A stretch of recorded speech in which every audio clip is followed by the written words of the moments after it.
How do you react when someone hurts or insults you? The natural response is that we retreat, we harden up. Now, what happens when it becomes accumulative? We're faced with the different challenges in life, maturing and growing up and entering into a hostile world where we need to protect our interests, where we need to defend ourselves from different predators.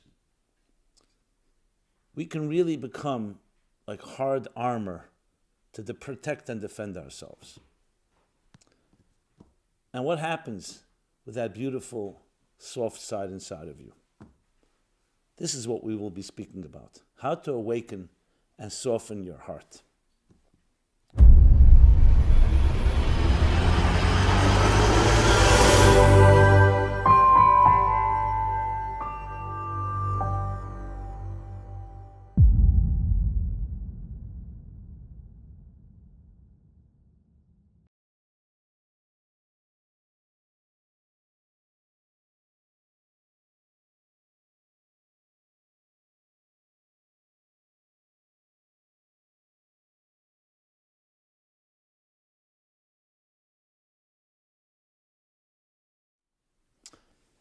Hello everyone, Rabbi Jacobson here.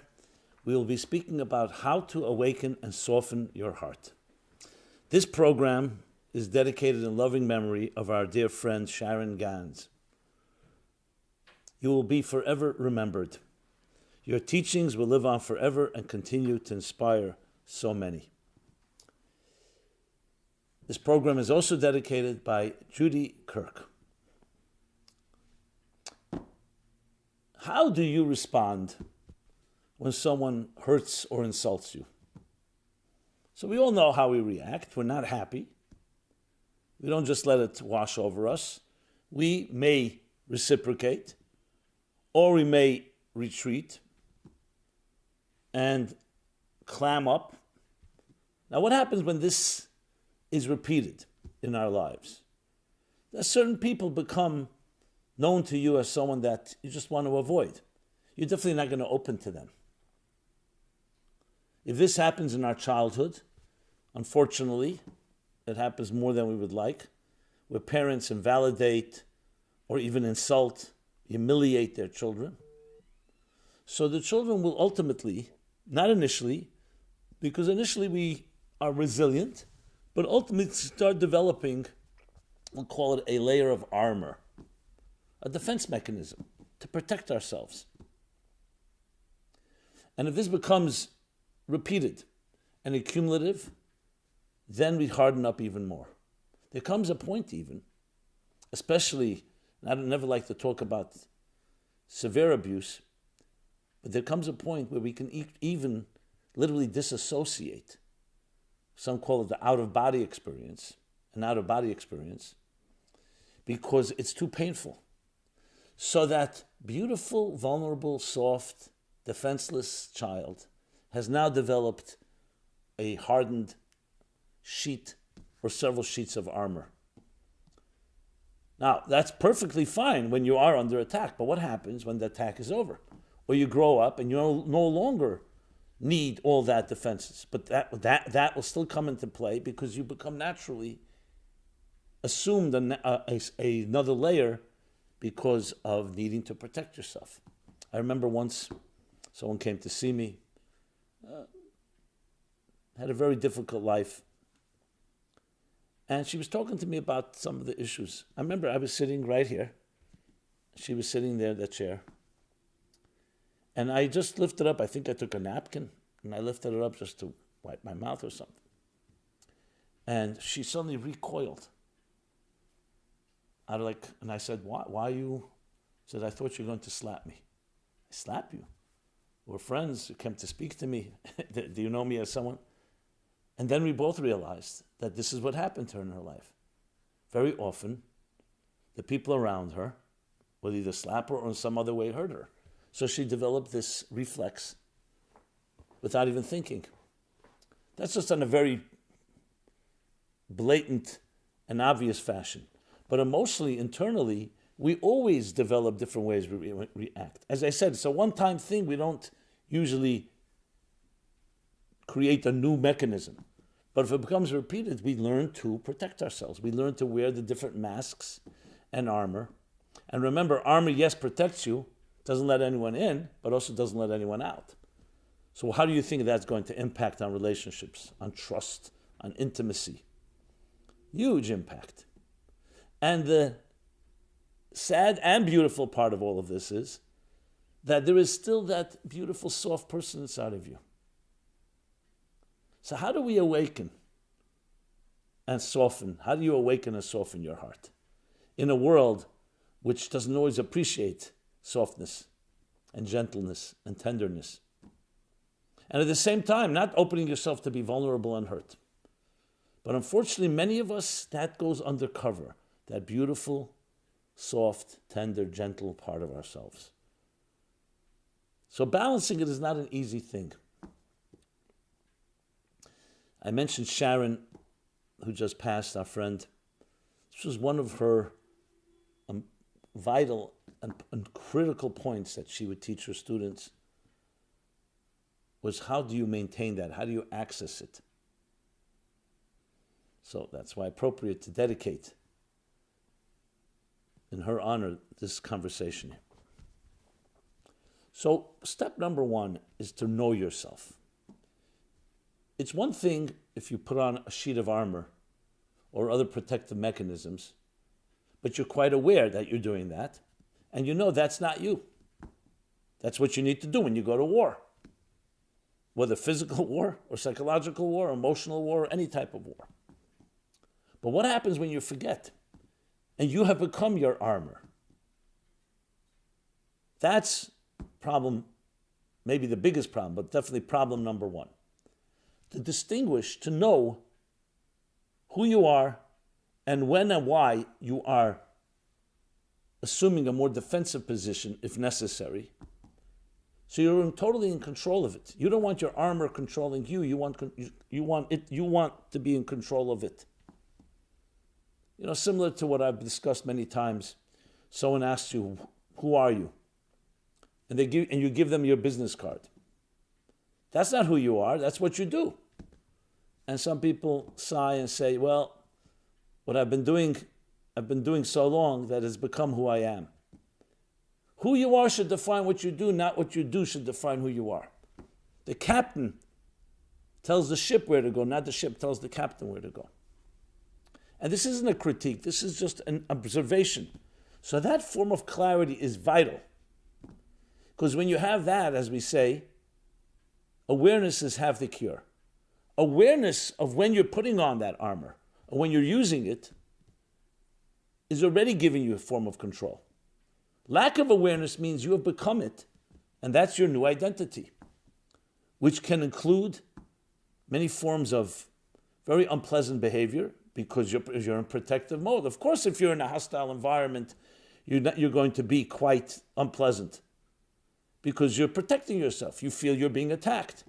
But what happens if you're not in a hostile environment? What happens that if you've assumed that type of posture, even though right now you're no longer there? So it's fully understandable and unjustifiable why you developed it, but you need to know where and where not. You know, people, for example, at work or in the street, okay, you're dealing with strangers, you're dealing with people you don't know. We always have a certain level of hesitation, tentativeness, or definitely checking things out before we allow people into our hearts and souls. And before we allow ourselves to enter someone else's heart and soul. But then you come home, and you take off that armor. You take off those defensive mechanisms. You're now with people that you love and they love you unconditionally. However, if you don't do that, either because you're so accustomed to it and you are always in that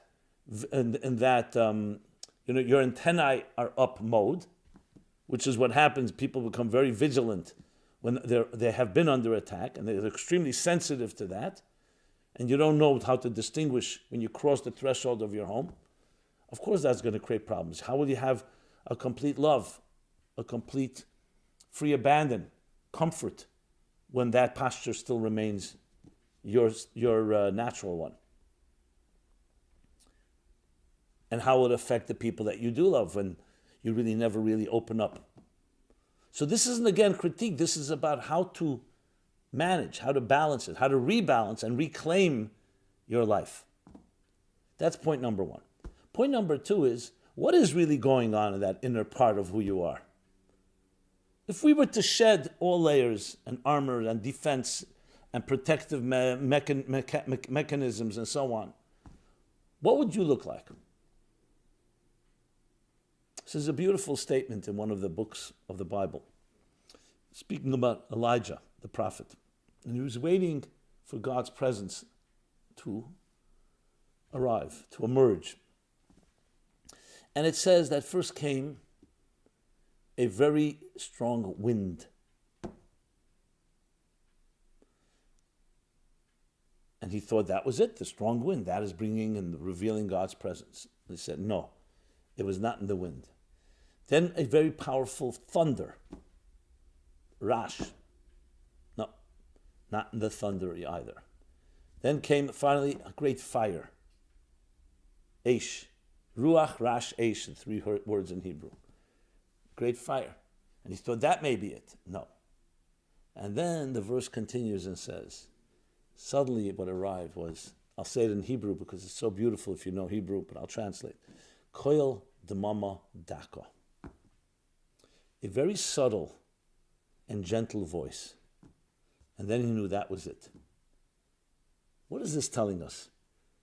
We live in a world where sometimes fireworks, the sizzle is greater than the steak, so to speak. Fireworks, glamour, noise, winds, thunders, fires. We think that's where power lies. What it's telling us, no, the real power lies in something that we don't always appreciate. It's the gentleness, it's the softness. That soft voice is where the divine manifests. And just look at our own lives. Who are the most beautiful creatures on earth? Little children. You can't help, unless you're really hardened and your armor has become so powerful that you can't even be desensitized. Look at little children. The gentleness, the vulnerability is their beauty. What we consider sometimes being exposed, which should create fear and insecurity, is the most beautiful thing in existence. The beautiful you. The unfortunate reality is that the world around us is not always that way, not always receptive, and can actually be exploitive, predatory, and so on. But that doesn't change the fact that true beauty lies in that place. I remember when people were talking about when 2001, the film, Space Odyssey, came out in the early 70s. Kubrick, I think it was, yeah. So it was a big, it was like a classic, it was unique, it was a type of pioneering film. Quite abstract, still debating all its meanings. Everyone talks about the computer HAL getting out of control, machines. But the end of the story is when they're looking to discover the essence of life, what does it come down to be? A baby. A newborn baby, an infant, or a baby in its last stages of pregnancy. And when people see that, it's a jolt, because you realize the resonance of that it all begins in that pure little place. You and I and every human being on earth, every creature on earth, frankly, all began in the development from the moment we were conceived in our mother's womb and slowly developed. Not only gentle in spirit, but also gentle even physically. Look at a newborn baby, the skin, the way it breathes, its cheeks. Everything about it exudes purity. But we live in a world that's not so pure, and we don't always appreciate purity. But never ever let that compromise the reality and the truth of who you are. That's why point number one, know what is armor and what is beautiful. And know above, and then number two is that that's the real essence of who you are. Now it's easy to forget. There's so many forces in life that make us forget, so we develop all our tricks, if you wish, all our methods, all our maneuvering. Some are masters. I mean, I've met master maneuverers. They cover their tracks so well, to the point that you can't ever corner them. That's how well they've developed their methods. And where does that usually come from? Because they had to do that. You become ingenious and innovative and creative when you need to protect yourself. Like one person told me, my father came home every night. Usually he was drunk and violent. The rare times that he wasn't. But how did I know? It was guesswork. He says, you know what that does to you? I've developed all kinds of schemes. That when he would walk in, I would make believe I was asleep. And if my mother was there in the kitchen, I wanted to do something to protect her. So I found, he says, all day I was concocting in school and wherever I was, concocting methods and conspiracies of how to counter. And sometimes it wasn't even necessary because he happened to be very loving that night. But the inconsistency, I needed to always have something in my bag of tricks, as the way he put it. Now it sounds funny on one end, but truly tragic.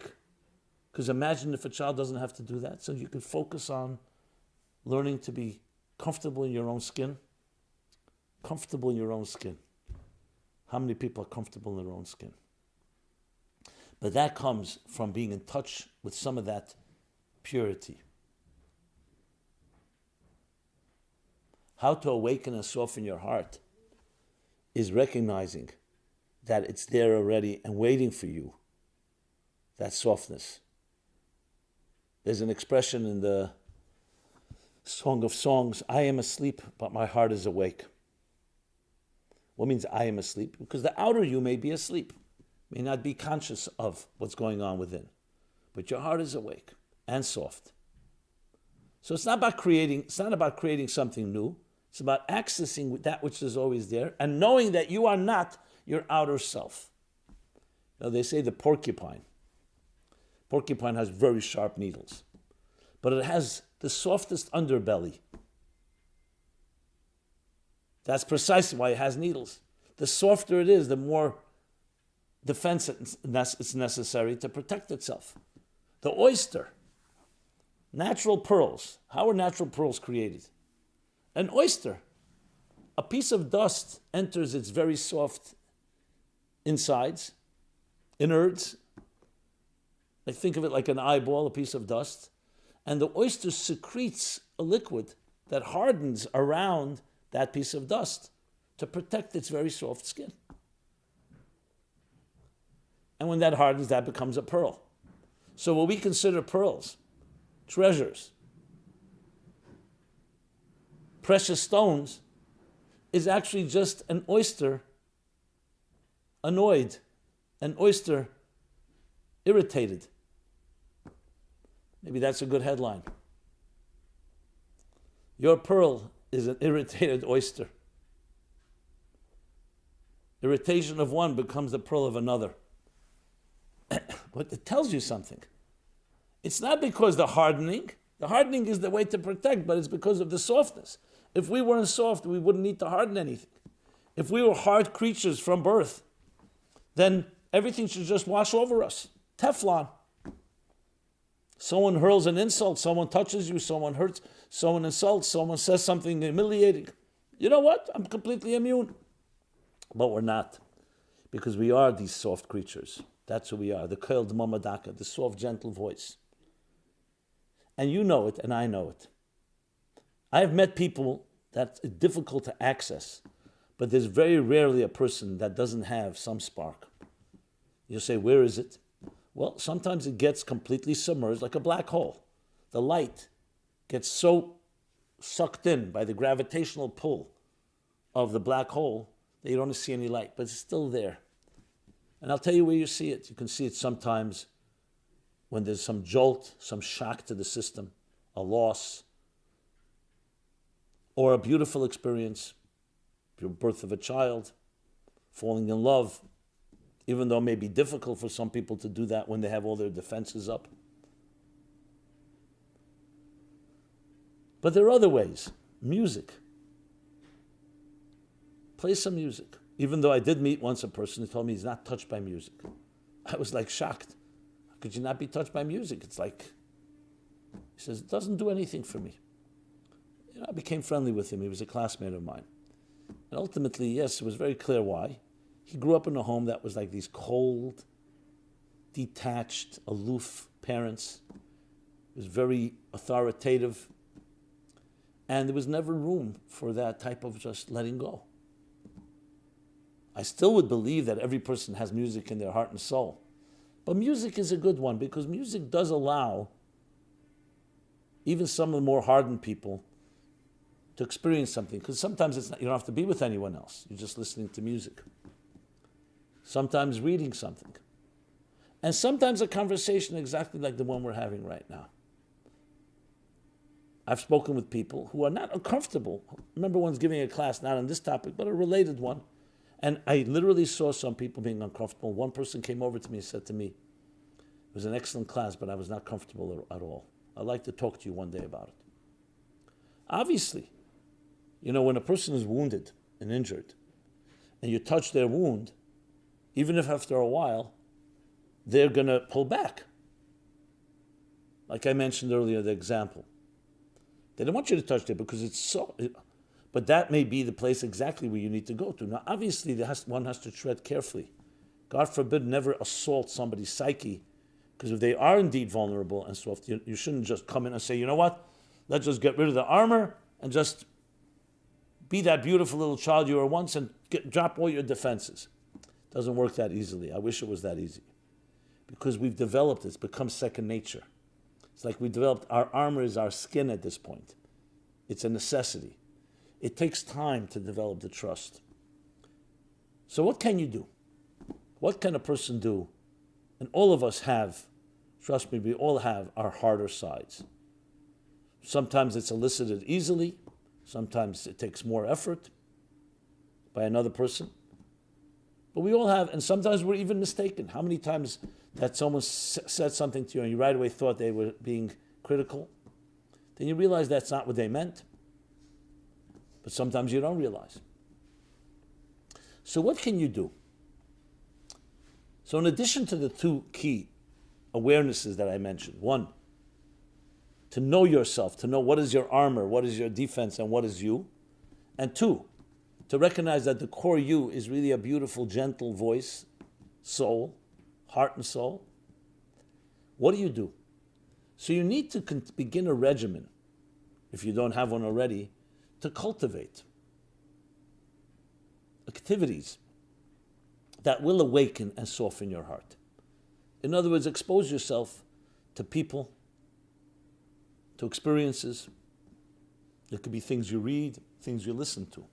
The last thing you want to do is continue to feed your need to protect yourself. In other words, if you watch or you immerse yourself into violent shows or programs or video games. So of course that, even though it could be a game, but of course that's going to reinforce that attitude of dog eats dog, survival of the fittest, that it's about surviving. If you don't take care of yourself, no one else will. You can't trust people out there. They always want something from you. And even if they give, it's because they get something in return. And on and on and on. So what's the counterforce? Expose yourself to things that are not that way. Let's begin with people. Everyone has their Rolodex, their contact list, their database, whatever you call it. When you call these people, when you interact with them, it can be a friend, it can be a relative, it can be a classmate, it can be a coworker, it can be a stranger that you've got to know. Whoever it is, ask yourself, when I'm with them, what happens? Do we become cynical and sarcastic? Do we dismiss people? Or is it a warm and inviting and empowering experience? Now, if it's the former, then I'm not telling you right now which friends you should keep, which ones you should not. But I can tell you right now, introduce some other friends into your life. If you don't want to, I'm not telling anybody to just say goodbye to friends that are negative. But you cannot allow that to be the only force, the only voice in your life. You call someone up and you're encouraged, you have some idea, you're really excited about it, and the person throws cold water and says, who do you think you are? I've been there. it's going to fail. Is that the person you should be calling? Maybe you should be calling a person who says, great, what can I do to help you? I really believe you can do this.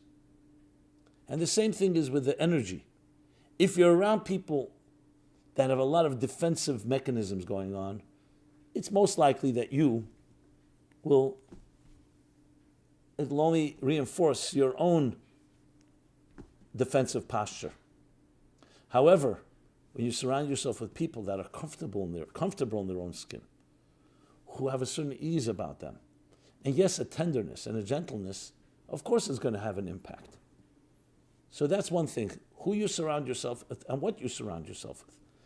Just as it is with people, it's also with experiences. I remember we all love music, someone trying to introduce me to heavy metal. I was very young, and for some reason it always jolted me, and I couldn't find the tranquility in it, let's put it this way. So he tells me that's precisely what it's about. It's not about tranquil. It's violent music. It's angry music. Then someone shared with me that jazz began that way too, this music, the music of the streets, rap. So I understand it's an expression of someone's emotions, and sometimes those emotions can be very angry ones, resentful ones. And people identify with that. But what does it do to you? Does it calm you? Does it allow you to vent? And then you get calm? Is it the soft, gentle voice following the storm? Is it the eye of the tornado? Or is it just a tornado? So I'm not here to criticize again. People can choose what music to listen to. Then there's music you listen to, you feel like you're submerged in water, in warm water. Feel nurtured. You feel encompassed. You feel hugged, embraced. So their experiences are not difficult to recognize. You just, again, have to be aware. Don't allow yourself to just fall into mindless entertainment or mindless experiences. Think of what you're involved in. Because at the end of the day, what you surround yourself with is going to impact you. And when you're trying to develop and cultivate and awaken and soften your heart,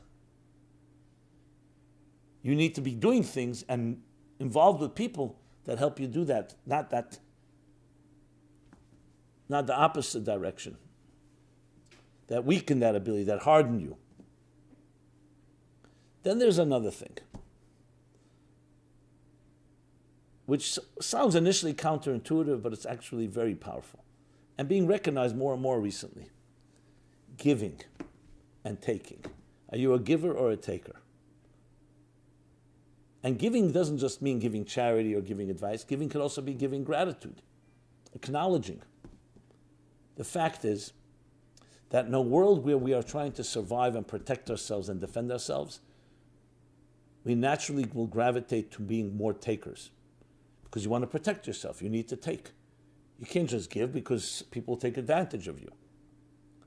However, if you want to cultivate and awaken and soften your heart, you need to do things that soften the heart. Just like exercise. You exercise a muscle and the muscle becomes more powerful. You exercise the muscle of giving, then you become more of a giver. You become a softer, gentler person. Because you're in that mode. Again, sadly, you see people who've been hurt. I remember one person saying, listen, 18 years of my life, all I did was give. I was forced to do things my mother was supposed to do. I was mothering my little siblings, doing the work. Now it's my turn to take. When I said to her, but so what you're doing is just the other extreme, maybe you need balance. Well, let me do 18 years of taking and then we'll get back to balance. The point, of course, is, again, not to criticize it. The point is, that's how people respond. If you were not allowed to have your own turf, your own independence and individuality, and it wasn't validated and reinforced, of course, as soon as you have an opportunity, you're going to grab. You're going to become a big taker. That could be possible. Or you can say, you know what, I understand that temptation, but I want to be a better person, not a harsher person. I don't want to be defined by what happened to me. So just because there are things that could have hardened you doesn't mean you have to become hardened. That's when you start taking control of your life. You're not defined by that which happened to you. You come to identify, yes, I need to protect myself in the right circumstances, but that's the last resort. That's because I have no other choice, but it's not me. And that's a very powerful concept, that even if you do need to fight, obviously you try to avoid it by all means. And I don't mean avoiding it out of weakness. People are fear of confrontation, they want to be pleasers, they don't like conflict. No, out of strength.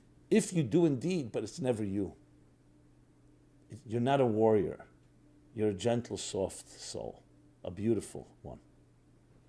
Embrace that, cultivate it.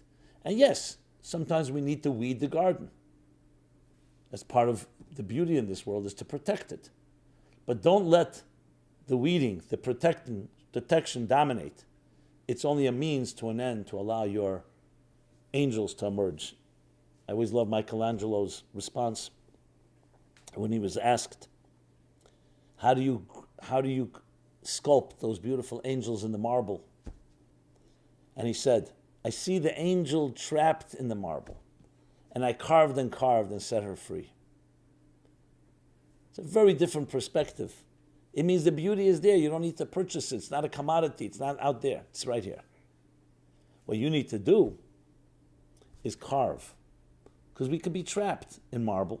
We can be trapped in concrete. We can be trapped in other substances that harden us, that don't allow us to even feel our own angel. So we need to carve and set our own angel free, the beauty free. But because we live in a world where there can be hostile forces, yes, we need also protection. It's not a contradiction. But once you take control over it, you realize what is a defense mechanism and what is the reality of who I truly am. And you'll be surprised that once you become aware of it, others will feel it as well.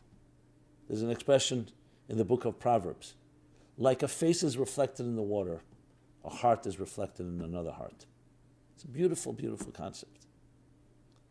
But if your heart is not shining, obviously another heart will not respond. So if you have your armor up, usually the other person will also put their armor up, unless they're not that experienced yet. And I mean that in a negative way. What they say, a man with money meets a man with experience. The man with the money ends with the man with the. When a man with money meets a man with experience, the man with experience ends up with the money. The man with the money ends up with the experience. But if you open your heart, the heart reflects in another. Words from the heart enter the heart. Words from the mouth or the brain or the mind go into one ear and out another. May we be able to have a heart-to-heart conversations of this nature.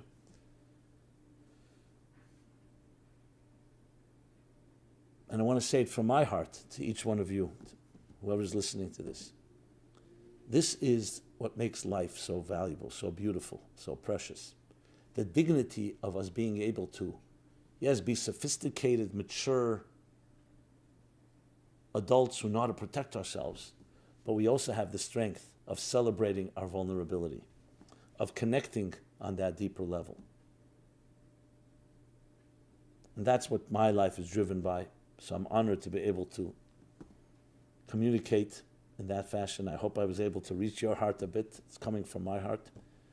And together, this is the mission of the Meaningful Life Center that I have honored to head, the beautiful, loving, and heartfelt team. MeaningfulLife.com. Please check us out if you haven't heard about us before. And let's join together in this heartfelt, in this soulful, in this soft, gentle, tender journey of bringing that beauty and allowing that to dominate over all that rancor and noise and rush hours that so often don't allow that beauty to emerge. Thank you very much. This program is brought to you by the Meaningful Life Center.